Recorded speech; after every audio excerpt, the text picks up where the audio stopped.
Riddle me this, Mavaleka. Quadratic equations are extremely important in mathematics, but unfortunately they can also be very confusing. In this video I'm going to present a visual and geometric proof so that you understand the quadratic formula intuitively. Imagine you want to solve x squared to x minus 15 equals 0. You could solve this by graphing the equation x squared to x minus 15. The point at which the graph crosses the x-axis are the solutions. You could also solve this equation by factoring into linear terms. If you set these linear terms equal to 0, you get the same solutions as written in the graph. When those methods don't work, the quadratic formula will always tell you how you can solve any quadratic equations with arbitrary constants a, b, and c. So this is a very useful formula, but unfortunately, it's not often presented in an intuitive way. Why exactly does it work? So let's try and understand this geometrically. Let's solve this equation. First we'll add 15 to both sides so that we have x squared to x equals 15. I'll now color code each term. Each term is going to represent the area of the shape. For x squared, I'll represent it by a square, which has a side length of x. The area of the square is equal to x squared. The term to x I'll represent by a rectangle which has a side length of 2 and another side length of x. The area of this rectangle is equal to 2x. Finally, the term 15 I'll represent by a rectangle which has an area of 15. It doesn't matter what the exact side lengths are. It only matters that the area is 15, so I'm not going to write in the side lengths. But the task we have is, we want to have the area of the two shapes on the left to be equal to the area of 15, which is the shape on the right. So how can we do that? The first thing we want to do is, we want to combine the two shapes. And luckily for us, we have one common side of x. So we can combine these two shapes on one common side. But there's a trick we're going to use. We're going to split the rectangle of 2x into two small rectangles which are x by 1. And now, we're going to join these strips on each side of the square. So now we have a shape that's almost equal to a square. So what we need to do is we want to add on the little area so that we get a square. So we put an orange rectangle here. And each of its side lengths is equal to 1. And so this area is equal to 1. And in order to balance the equation, we want to add the same area to the right-hand side. So what we've done geometrically, we'll represent algebraically by adding a term of 1 to each the left and the right-hand sides of the equation. And this is what's known as completing the square. You probably heard the term in algebra class, but this is the geometric reason. We are literally adding a term to this area so that we can complete a square. And now this helps us solve the problem. Because what we want to do is simplify that 15 equals 16. We have a square with the side lengths of x1 and we need that square to be equal to the square on the right hand side. So we want x12 to have an area of 16. Now one way we could to have this area of 16, is we can imagine to have a square that has a side length of 4. So in order for our square on the left to be equal to the square on the right, we want x1 equals 4. We can easily solve this, x equals 3, but there's another way we can do this. It's kind of unusual way, but imagine we had side length of minus 4, since minus 4 x minus 4 equals 16, so we can also set x1 equals minus 4. So another solution is x equals minus 5. So this is the visual way to understand quadratic equations.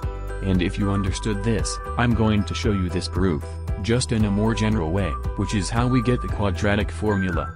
So we have a general quadratic equation, and first I'm going to subtract c from both sides. So we have x squared bx equals c. We'll now divide by the constant term of a, so we have x squared b slash ax equals c slash a. This is very similar to the equation we just solved.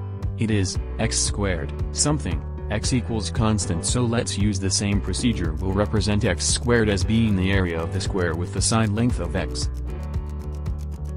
We'll represent b slash ax by a rectangle which is one side of ba, and another side of x.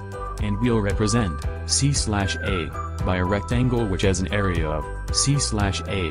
We don't need to write the lengths of the sides, we just know that the area is c slash a. So we want the area of the two shapes on the left to equal the area of the shape on the right. We'll use the same trick as in the last problem. We'll divide our middle green rectangle in half, so that we have two side lengths of b/2a. We'll now combine that with the square which has a side length of x, by matching the sides of x. And now we almost have a square. What we're missing is an orange square and each of its side lengths is b/2a, so b/2a equals b squared, 4a squared, gives us the area of the orange square. In order to balance the areas, we have to add the same area to the right-hand side. So now, let's do this algebraically. We need to add b squared, 4a squared, to both sides of the equation. We'll simplify the right-hand side of the equation as we combine the two like terms. I'm going to skip a couple of steps, but the right-hand side becomes b squared minus 4acres, 4a squared, so that becomes the area of the rectangle on the right-hand side. The left-hand side we have a square with a side length of x b/2a, and we want that to be equal to our square, which has an area of b squared minus 4acres, 4a squared. So there's two ways we could do this. We could set this equal to positive the square root or negative the square root of the area of the right-hand side, so we have the side length on the left, x b/2a, will either equal to the positive root or the negative root. And now if we simplify this square root and then move term b/2a to the right-hand side, we end up with the quadratic formula that x equals b/sqrt b squared minus 4acres, 2a, and that's where the quadratic formula comes from intuitively, as this is the length that will allow the square on the left to be equal to the square on the right. So I hope this gives a deeper understanding of the quadratic formula and its geometric interpretation.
Riddle me this, mother lecker.